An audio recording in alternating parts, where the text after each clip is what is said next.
Welcome my dear rockets. आज हम आपके लिए लेकर आए हैं एक कोरियन हॉरर थ्रिलर मूवी जिसका नाम है मॉर्निंग ग्रेव और ये 2014 में रिलीज हुई थी। इसमें एक टीनेज लड़के को भूत दिखाई देते हैं जिनसे वो डरता तो है, लेकिन फिर एक दिन उसे एक लड़की की आत्मा से प्यार हो जाता है। इसी बीच इस लड़के के स्कूल में लगातार मास्क घोस्ट गर्ल स्टूडेंट्स को मार रही है, जिसकी कहानी इस लड़के और उसकी भूत गर्लफ्रेंड से जुड़ी हुई है। आखिर स्कूल स्टूडेंट्स की मौत क्यों हो रही है, इन सब का इस लड़के से क्या लेना देना है, जिस आत्मा से वो प्यार करता है उसका क्या अंजाम होगा। तो सवाल तो बहुत सारे हैं जिनके आपको जवाब पाने के लिए वीडियो को लास्ट तक देखना होगा, क्योंकि क्लाइमैक्स का ट्विस्ट आपको पूरी तरह चौकन्ना कर देगा। तो मूवी की शुरुआत में हमें इंसू नाम के एक टीनेज लड़के को दिखाया जाता है जो कि मेट्रो से अपने घर की तरफ जा रहा है। तभी इंसू को उसकी माँ का फोन आता है। इंसू कहता है कि मैं अपने नए स्कूल में एडजस्ट होने की माँ कोशिश कर तो रहा हूँ, आप मेरी टेंशन मत लीजिए, और अब तो मैं भूतों पर भी ज्यादा ध्यान नहीं देता। यानी कि इंसू भूतों या आत्माओं को देख सकता है, जिस पर हमें तब विश्वास होता है जब इंसू के हाथ का लॉकेट घूमता है और उसे अपने सामने एक लड़की का भूत दिखाई देता है, जिसे पहले तो इंसू अवॉइड करने की कोशिश करता है। लेकिन जल्दी सबके ट्रेन में जाने के बाद इंसू को पता चल जाता है कि उस भूत को पता चल गया कि मैं उसे देख सकता हूँ। कहानी में आगे बढ़ने से पहले मैं कुछ बातें क्लियर कर दूं दोस्तों आपको। जैसा जो लॉकेट इंसू के पास है वो अपने आसपास किसी भी भूत के होने पर खुद घूमने लगता है, और ये लॉकेट इंसू को उसके ग्रेट ग्रैंडफादर ने दिया होता है। वो भी भूतों को देख सकते थे, इसलिए वो एक एक्सॉर्सिस्ट के रूप में लोगों के साथ भूतों को मुक्ति दिलाने का काम करते थे। साथ ही ये शक्ति इंसू के साथ उसके अंकल में भी है, यानी वो भी इंसू की तरह भूतों को देख सकते हैं। बाकी इंसू भूतों को देखकर इसलिए अवॉइड करता है क्योंकि वो नहीं चाहता कि भूतों को पता चले मैं उन्हें देख सकता हूँ, क्योंकि अगर भूतों को पता चल गया कि इंसू उन्हें देख सकता है तो वो इंसू के पीछे पड़ जाएंगे कि हमें मुक्ति दिलाओ, और इससे इंसू की पर्सनल लाइफ पर काफी बुरा प्रभाव पड़ता है। फिलहाल इंसू ट्रेन से उतरकर जल्दी से डरते हुए अपने रूम में पहुंचता है, जहां वो देखता है कि उस लड़की का भूत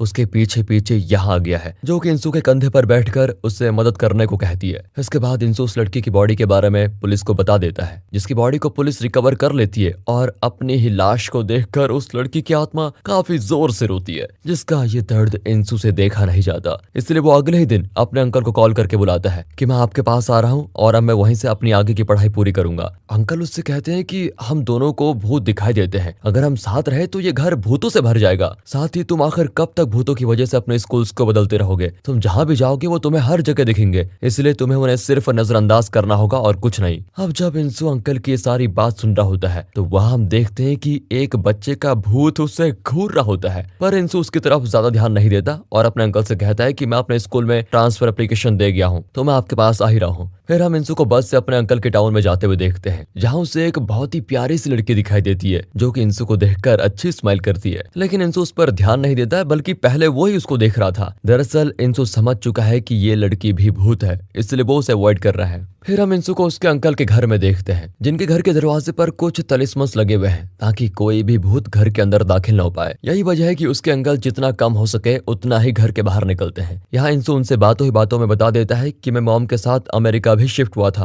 लेकिन वहाँ की घोस्ट की लैंग्वेज मुझे समझ में नहीं आई, जिस कारण वो मुझे बहुत ही परेशान किया करते थे, इसलिए फिर मैं वापस आ गया। फिलहाल इंसू अपने नए स्कूल में जाता है, जहाँ टीचर उसे पूरी क्लास से इंट्रोड्यूस करवाती है। यहाँ इस क्लास में 5 लोगों का एक ग्रुप होता है जो कि कमजोर और नए स्टूडेंट्स को बुली यानी कि बहुत परेशान करते हैं। इस ग्रुप के लीडर का नाम है ह्युंजी, बाकी के 4 लोगों का नाम सियोंग, जंग, हेचुल और कैन होता है। अब इंसू को देखकर हुंजी तो उस पर लट्टू हो जाती है और वो उसे अपनी बगल में बैठने को जगह देती है। फिर वो इंसू से अपने प्यार का इजहार भी करती है, जिसे इंसू तुरंत मना कर देता है। अब इसी पॉइंट पर इंसू को एक और भूत दिखाई देती है, जिसने चेहरे पर मास्क पहना होता है और वो अपने खूनी हाथों के निशान को वहाँ की खिड़की पर छोड़ जाती है। इस आत्मा के बारे में इंसू अपने अंकल से घर जाकर पूछता है, जो कि उससे कहते हैं कि ऐसी आत्माएं जिनके हाथों में खून लगा हो वो बहुत ही खतरनाक होती हैं, और साथ ही उनकी मौत बहुत ही ज्यादा दर्द भरी होगी, जिसका वो बदला लेने की पूरी कोशिश करती हैं। वो इंसू से कहते हैं कि अभी तुम्हारा पाला ऐसी खूनी आत्माओं से नहीं पड़ा है, इसलिए इनसे जितना हो सके उतना दूर रहा करो। अगले दिन स्कूल में लंच के दौरान इंसू एक पार्क में जाकर बैठता है, जहाँ वो एक औरत और उसके डॉग को देखता है। इंसू उनकी एक स्केच बनाता है, तभी वहाँ पर सुंदर सी एक घोस्ट आती है, जिसे इंसू ने बस में यहाँ आने के दौरान देखा था। यहाँ इस घोस्ट गर्ल का कोई नाम नहीं बताया गया है, इसलिए हम इसे मून मून यंग के नाम से जानेंगे। अब मून यंग आकर इंसू के बगल में बैठ जाती है, जिसे वो अवॉइड करने की कोशिश करता है। फिर मून यंग उसकी ड्राइंग देखकर कहती है कि वो जो औरत है वो अंधी है और उसके पास जो डॉग बैठा है वो मर चुका है, जिसकी आत्मा को तुम देख सकते हो। तो तुम ये नाटक बंद करो, समझे? मैं जानती हूँ कि मैं तुम्हें दिखाई दे रही हूँ, बाकी चिंता ना करो, मैं तुम्हें अपनी कोई इच्छा पूरी करने या मदद करने के लिए नहीं कहूंगी। अब ये बात सुनकर इंसू काफी खुश होता है और फिर वो मून यंग से उसके बारे में पूछता है, लेकिन उसे अपने बारे में कुछ भी याद नहीं होता। वो नहीं जानती कि उसकी मौत कैसे हुई, यहाँ तक कि उसका नाम क्या है वो कुछ भी नहीं जानती।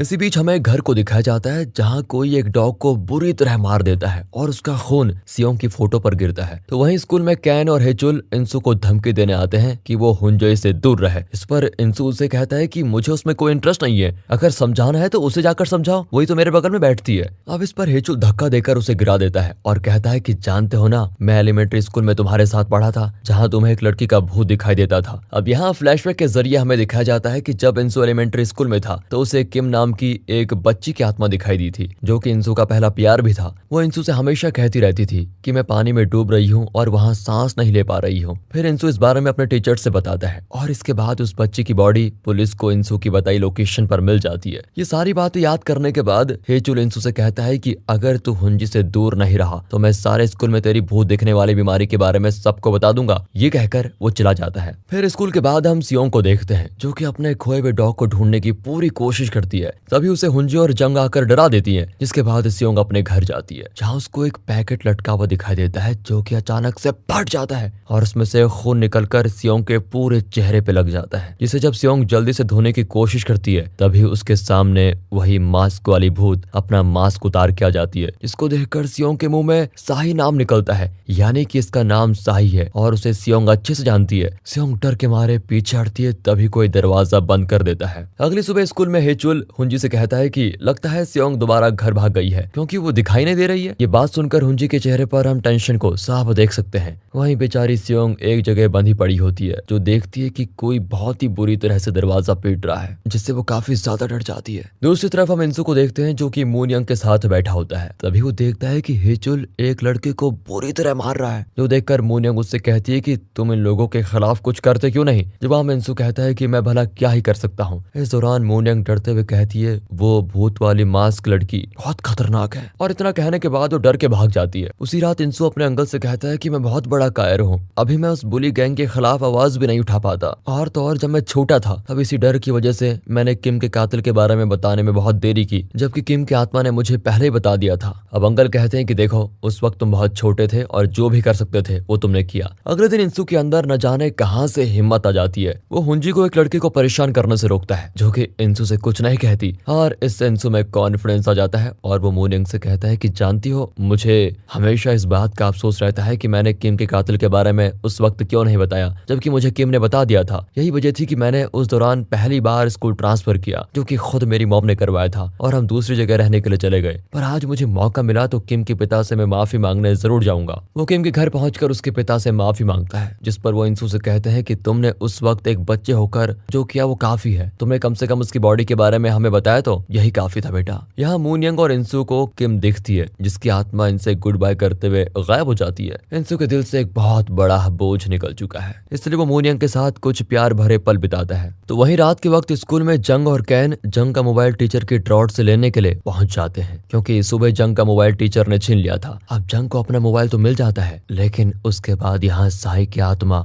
दोनों को काफी ज्यादा डराने के बाद बहुत ही बेरहमी से मार देती है। जिस दौरान मरने से पहले जंग ने हुंजी को कॉल करके बता दिया था कि उसे साही अब मारने वाली है। अब अगली सुबह सभी को पता चल जाता है कि जंग और कैन मिसिंग है, और ये खबर सभी को हैरान कर देती है। यहाँ तक कि स्कूल मैनेजमेंट भी इस सोच में होता है कि यहाँ के बच्चे गायब कहाँ हो रहे हैं। अब हुंजी पिछली रात को जंग के किए फोन से बहुत परेशान होती है। तो वहीं दूसरी तरफ इंसू को उस मास्क गर्ल का पता चल जाता है, जो कि उसे एक आत्मा नहीं बताया होता है। वो क्लास में सभी से साही के बारे में पूछता है, पर उसे कोई इन्फॉर्मेशन नहीं मिलती। इस पर हुंजी इंसू से कहती है कि वो लड़की एक नंबर की पागल थी, उसने खुद अपनी जान ली थी। फिर इंसू हुंजी से साही की फोटो मांगता है, तो वो कि साही काफी अजीब थी, उसे फोटो खिंचाना पसंद ही नहीं था। इसी बीच क्लास की एक लड़की इंसू को साही की फोटो भेजती है और मैसेज करती है कि ये किसी से बताना नहीं कि मैंने तुम्हें फोटो दी है। उस फोटो को देखकर इंसू एकदम हैरान हो जाता है, और फिर वो मून यंग से साही के बारे में पूछता है। वो कहती है कि साही के बारे में कौन नहीं जानता, यहाँ तक कि सभी को ये भी पता है कि वो मास्क क्यों पहनती है। अब इंसू हुंजी से पूछताछ करने की कोशिश करता है, तो हेचुल उसको मारकर पूछता है कि आखिर तो साही के बारे में जानना क्यों चाहता है। इंसु कहता है कि मुझे सिर्फ इतना पता है कि वो तुमसे अपना बदला लेने के लिए जरूर आएगी। फिर हुंजी के कहने पर हेचुल इंसु को छोड़ देता है। इसके बाद हुंजी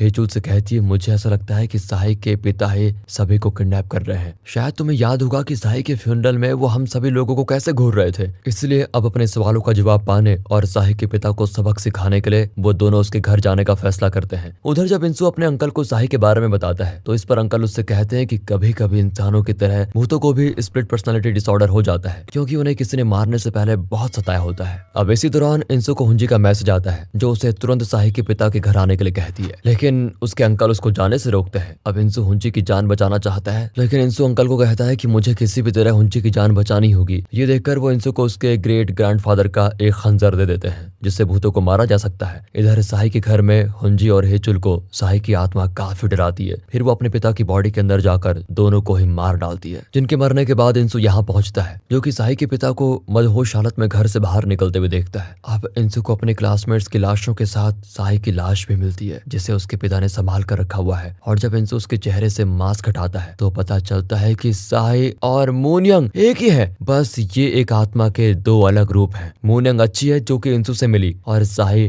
खून की प्यासी। फिलहाल हमें यहाँ फ्लैशबैक के जरिए दिखाया जाता है कि हुंजी और उसके ग्रुप के खिलाफ साही ने रिपोर्ट की थी और जब इस बारे में हुंजी को पता चला तो वो लोग साही को रोज मारते पीटते थे, कभी उसके बाल जला देते तो कभी उसके बाल काट देते। यहाँ तक कि हुंजी ने जबरदस्ती साही को मास्क पहनाने के लिए कहा था और बोला था अगर तुमने कभी ये मास्क हटा दिया तो हम तुम्हारे साथ बहुत बुरा सलूक करेंगे। इस बारे में जब साही के पिता को पता चला तो वो पुलिस में कंप्लेंट करने गए, लेकिन साही उनको ऐसा करने से रोक देती है क्योंकि वो लोग उसके बाद उसकी जिंदगी एकदम नर्क बना देंगे। अब अगले दिन खुद टीचर ही साही को मास्क पहनकर क्लास में बैठने से मना करती है और उसके मास्क को हटा देती है। जिनके चाहते ही मास्क हटने के कारण हुंजी साही को और भी ज्यादा बुरी तरह से मारती है और ये सब कुछ रोज सहते हुए साही बिल्कुल तंग आ चुकी थी, इसलिए उसने अपनी जान दे दी और फिर उसकी आत्मा ने जरूरत पड़ने पर अपने पिता की बॉडी को पजेस करके हुंजी सहित उसके सभी दोस्तों का खात्मा करवा दिया। जिस दौरान वो खुद उन्हें डराती थी मगर उसकी आत्मा के भी दो हिस्से हो गए, एक तो बहुत ही प्यारा जैसे कि वो बचपन में थी और एक खतरनाक और डिप्रेसिंग। लेकिन अभी बुरी तरह साही का मन नहीं भरा क्योंकि वो पूरी क्लास को ही उस टीचर सहित सजा देना चाहती है, क्योंकि उसकी पूरी क्लास भी सब कुछ जानते हुए भी साही के साथ अत्याचार होते हुए देख रहे थे। वो पहले टीचर की बॉडी काबू करके उनके जरिए सभी क्लासमेट्स को लाइब्रेरी में इकट्ठा करती है, फिर वहाँ की लाइट भी उसी दौरान चली जाती है। इधर साही की डायरी में इस असलियत को जानकर इंसु स्कूल की तरफ भागता है और रास्ते में अपने अंकल को कॉल करके कहता है कि आप अपने अंदर के डर को भूलकर मेरी मदद कीजिए। ये सुनकर उसके अंकल जल्दी से साही के घर पहुंचते हैं और पहले उसकी बॉडी को जमीन पर लिटाते और फिर खुद ग्रेट ग्रैंडफादर के एग्जॉर्सिज्म वाले कपड़े पहनकर और तलवार को लेकर साही के एग्जॉर्सिज्म रिचुअल को स्टार्ट करते हैं, जिसके खत्म होते ही पावर इंसु के पास मौजूद चाकू में आ जाती है, जिससे अब उसको साही की आत्मा पर वार करना होगा जो कि टीचर के जरिए पूरी लाइब्रेरी में कैरोसिन गिराकर आग लगाने की तैयारी कर चुकी है। पर उसका अच्छा वाला हिस्सा उसे रोकने भी लगता है, जिससे मास्क वाली साही कहती है कि तुम भूल गई ये लोग कैसे तुम्हारे साथ अत्याचार होते हुए देख रहे थे, कोई भी तुम्हारी मदद करने के लिए आगे नहीं आया। अभी तक इंसु भी यहाँ पहुंच चुका होता है, जिसको देखकर साई अपने अच्छे वाले हिस्से को मारकर गायब कर देती है। फिर वो एक एक करके सभी स्टूडेंट्स के शरीर के अंदर जाने लगती है, जिसका पता इंसु अपने लॉकेट से लगाता है और इस पॉइंट पर साही को उसकी एक बचपन की स्केच दिखती है जो कि बचपन में इंसु ने उसके लिए बनाई थी और ये इंसु को साही की चीजों से मिली। दरअसल एलिमेंट्री स्कूल में साही इंसु के साथ ही पढ़ती थी और उसने एक दिन इंसु को कुछ बच्चों से बचाया भी था, तभी से उनकी दोस्ती हो गई। लेकिन किम वाले इंसिडेंट के दौरान इंसु वहां से चला गया और इनकी कहानी अधूरी रह गई। शायद यही वजह थी कि इंसु को दोबारा भी साही से प्यार हो गया था, हालांकि तब तक बहुत देर हो चुकी थी। साही का शरीर दुनिया को अलविदा कह चुका था। अपने इस स्केच को देखकर साही को इंसु की याद आ जाती है और वो अपने अच्छे वाले रूप में आती है, पर जब वो स्टूडेंट्स को देखती है तो फिर से अपना रूप बदलती है। जिस दौरान इंसु के अंकल का एग्जॉर्सिज्म पूरा हो जाता है और इंसु के पास मौजूद चाकू में पूरी पावर आ जाती है, जो फील करते ही इस पॉइंट पर इंसु साही को इस चाकू से मार देता है, जिससे उसकी आत्मा खुशी खुशी मुक्त हो जाती है। यहाँ इंसु साही को खोकर बहुत दुखी होता है, पर क्या करे, उसकी आत्मा को मुक्ति देना बहुत जरूरी था। इस बात की उसको खुशी भी होती है। इसके कुछ साल के बाद इंसु को इसी टीचर बनकर आते हुए देखते हैं जहाँ पहले वो खुद पढ़ता था और अब उस जगह पढ़ाने आया होता है। इसी बीच इंसु को पीछे की सीट पर एक और आत्मा दिखती है जो कि धीरे धीरे इंसु के पास जा रही होती है और जाहिर है अब इंसु इसकी भी कुछ मदद जरूर करेगा। इसी के साथ दोस्तों ये मूवी यहाँ पर खत्म होती है और आपसे गुजारिश है कि हमारे दूसरे चैनल मूवीज वेदर को भी सपोर्ट कीजिए। बाकी अगर आपको ये वीडियो अच्छी लगी हो, एक्सप्लेनेशन अच्छा लगा हो, लाइक कीजिए, चैनल को सब्सक्राइब। मिलते हैं अगली वीडियो में, तब तक के लिए गुड बाय, अपना ख्याल रखिए and finally thanks for watching.